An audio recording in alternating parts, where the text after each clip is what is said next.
Everyone, this is Kiki Vlogs, a Filipino reactor based here in Kingdom of Saudi Arabia, and welcome back to my channel. Agad-agad gawa natin reaction video ang Barda kong violation. Okay, maging matawasay tayo ang lahat. Maging matiwasay ang lahat for today's video. At parang hindi lang naman ako ang hindi matiwasay. I mean, ano ba? Tama ba yung pag-construct ko? Parang ako lang naman yung Gina G for today's video. Parang ako lang naman yung Gina G for today's video, tapos kayo chill lang, nakikitawa lang, ayan na. Yan yung problema sa atin for today's video eh. Ako yung inaano nyo. Anyways, without further ado, let's start this reaction video. Hindi na tayo magdadaldal and everything kasi alam na natin, dear, hindi pala sila dilulu. Kung tayo dilulu, sila ang malala. Pathetic talaga sila for today's video. Napaka-pathetic nila talaga. Seriously, baliw na talaga sila. Hindi lang sila tanga, hindi lang sila bobo for today's video. Baliw sila. Can you just imagine? Parang alam mo yung ginamit ang statement ni Michael V para lang sabihin na yun yung advice ni Michael V sa mga delusional na katulad ko na sinasabi ni Panocha for today's video na about sa pagsisinungaling. Hindi ko mag-gets yung context eh. Mamaya i-check natin si Miss Barda United kasi gumawa siya ng TikTok noon and everything. Pero i-check natin yun. But then again, dito muna tayo sa Instagram stories ni Barbie Fortesa for today's video. Kung ano yung mga chismis nila. Kahapon si Ginoo nasa, di ba may show si Ginoo kahapon? So, i-check din natin yun. Pero, i-shoutout ko muna. Wait lang, pa-shoutout muna ako sa mga members natin for today's video. Of course, kay Ma'am Divine Ibarra, Pinay 7. Oh, gising pa talaga siya for today's video. Oh. Si Marian Panelo. Wait lang. Ang mga members natin, kailangan natin i-shoutout natin yan for today's video. Ang mga member natin na si Marian Panelo, Melissa, Pealane, si Marcia, si Maria Ursula Ribano, si Micaela, si AC, of course, si Kylo, si Miss Dessa, si Chris Medelbridge, and Maricel Noche for today's video. Maraming salamat po sa inyo, sa mga super chatters natin and everything. Maraming salamat din for today's video. So, yeah, I won't take any longer. Agad-agad, i-check natin yung mga Instagram stories nila. Ano ang mga latest chismis for today's video? Ano yung mga Etchos Garbanzos? Bukod sa binabato sa atin na delusional tayo, hindi na natin sila papansinin kasi wala na sila, nasa lamawan na sila. Alam niyo bang ibig sabihin ng lamawan? Anyways, tingnan natin to. Si Jameson, nakita ko, nag-story. Uy, alam mo ba, nag-story si Jameson. O, napanood na natin to, diba? Nag-story si Jameson about sa kanilang, what do you call this? Sa kanilang Contrabida Academy. And of course, nag-story din ako for today's video kasi nga, sinet ko na ang reminder. Huwag natin kalimutan, bukas na po ang Contrabida Academy. Excited na ba ang lahat? Ako excited na. So yeah, without further ado, let's start this. I reposted lang pala ito. Galing kay Janra. Pero ang ganda ni Barbie, no?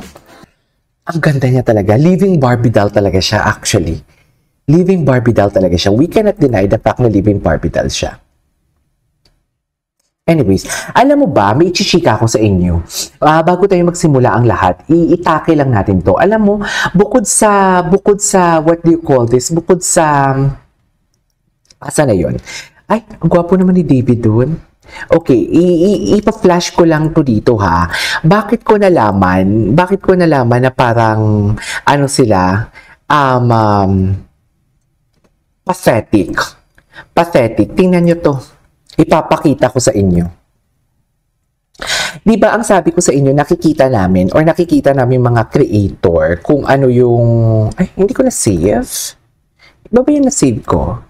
Kailangan ko siya i-save. Wait.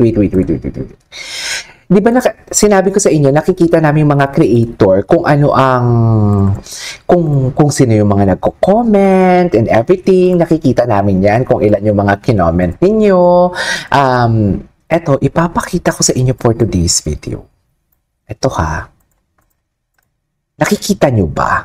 Yes. Nakikita nyo ba for today's video? Nakikita natin yan. Ito yan, no?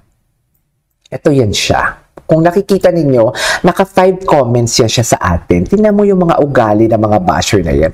Or else baka sila lang din naman yan. Diba? Tingnan nyo to. Oh. Naka 5 comments siya sa akin, sa channel ko, naka 5 comments siya. Tingnan mo yung pangalan niya, Love G7I7M. Kung tatanggalin nyo yung 7, number 7, ano ang mababasa ninyo? G-I-M. Iniba niya lang yung letter G instead of J. halatang pathetic siya kasi alam mo bakit? Gumagamit siya ng mga ibang account. Itong mga basher na to or baka itong basher na to, gumagamit siya ng account para lang makapanira sa atin. Tingnan mo yung mga comments niya, oh. Si Jack kasama si Barbie. Diba? Si Jack kasama si Barbie. Akala ko sila na 2 months na daw sila. Puro naman fake news yan. Mga ganyan yung mga, diba alam niya din naman na fake. Kung sabi niya as he claim, kung alam niya talaga na fake news ang pinagsasabi natin dito, hindi na siya babalik dito. Dapat i-block niya na ako or hindi niya na ako i-subscribe and everything. Pero balik siya ng balik dito. Kahapon, nag-comment siya kung nakikita niya sa pinakataas. Ang sabi niya, wala ng barda. Baba nga ng ratings ng ng Beauty Empire daw, baba daw. Pero kilala natin ito kung sino Ito ang nagpapatunay na pathetic talaga sila. Baliw talaga sila for today's video. Napakabaliw talaga nila. Kasi alam nyo ba, tinan mo naman, madidinay mo ba kung sino yung ano na yan, user na yan? Tinan mo yung user na yan, no? Sabi ko sa inyo, isang tao, 5 o 10 Google account ang meron sila. Makapaghasik lang ng login. Makapag-manipulate lang. Nagko-comment yan kasi gusto niya mabasa ng ibang mga pro-barda at ma-manipulate niya, mabibrainwash niya. Kilala na natin sila for today's video. Pero hindi mo yan mababago ang pag-pronounce mo ng pangalan ni Jillian. Jillian? Binago na pala, no? Hindi ako na-inform. Pero makikita mo talaga, no? Makikita mo talaga na they are manipulative. Kaya kayo mga barda na mga basher, kung nabibrainwash kayo, huwag kayo magpa-brainwash. Malalaki na kayo, iniidolo nyo na nga yung Barbie and David. Mahilig na nga kayo sa chismis ng showbiz. Tapos parang nag-aakto kayo na parang batang paslit kayo na maniniwala kayo sa manipulative na mga vlogger na yan. Lipat na kayo sa amin. Mas masaya dito. Itong mga ganitong klaseng resibo, ito yung resibong umaalma sila na ang bawat sinasabi nila ay pawang kasinungalingan pero binabaliktad nila.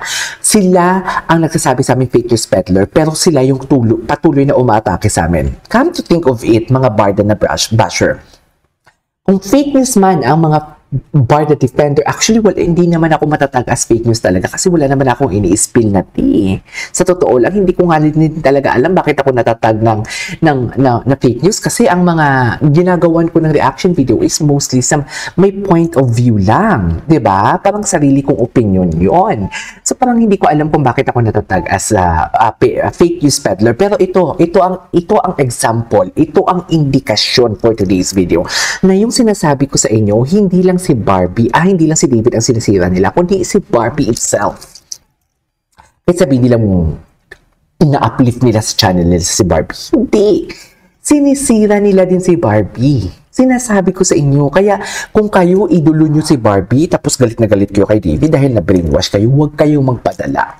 Tsaka take note, kung fake news peddler kami or kung dilulo kami, pero bakit sila andito pa din sa channel ko at pinagpipilitan talaga nila na parang, alam mo yung, kung alam nyo na mali ang isang tao, bakit yung papapanoorin? Diba? Kung alam nyo mismo, kung convinced talaga kayo, white flower muna tayo, diba? Wala na tayong Vicks para hindi oily ang mukha natin. Nakakaangat-angat na tayo ngayon sa buhay. Chares! Nakakaangat-angat na tayo ngayon sa buhay. Hindi na Vicks, white flower na ang ating atake for today's video. Anyways, gabi no, status symbol na pala ngayon yung status symbol na pala ngayon yung white flower. Hindi ako na-inform. Ginawang status symbol ang white flower. Nakakaloka naman yun. Anyways, come to think of it, kayong mga basher kayo, lipat na kayo sa amin. Kasi alam nyo, hindi naman namin kayo sasabihin na bobo or tanga kung hindi kayo nagpapabrainwash Oo, babawiin namin yun once na lumipat kayo sa amin. Parang batang paslit lang po. Can you just imagine, ginamit ang voice over ni Bitoy para pang kontra sa amin? Ganun na talaga sila kadesperado. Diba? Kung alam niyo totoong pinaglalaban ninyo, bakit kayong desperado kaming sirain? Diba? Diba, ganun talaga ang kasamaan, gagawin lahat para lang manalo. Diba?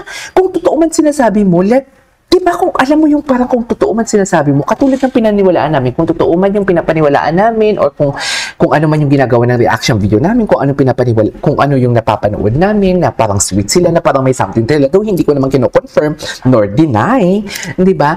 Let the time speaks itself. Parang alam mo yung time is the ultimate truth teller talaga. Hayaan natin yung time. Huwag nating pangunahan. Inuunahan nyo eh. Diba? And mahaba na tong video natin. So, isusunod natin to. So yeah, that's all for today's video. This is Kijibo Vlogs and see you on my next vlog. Bye!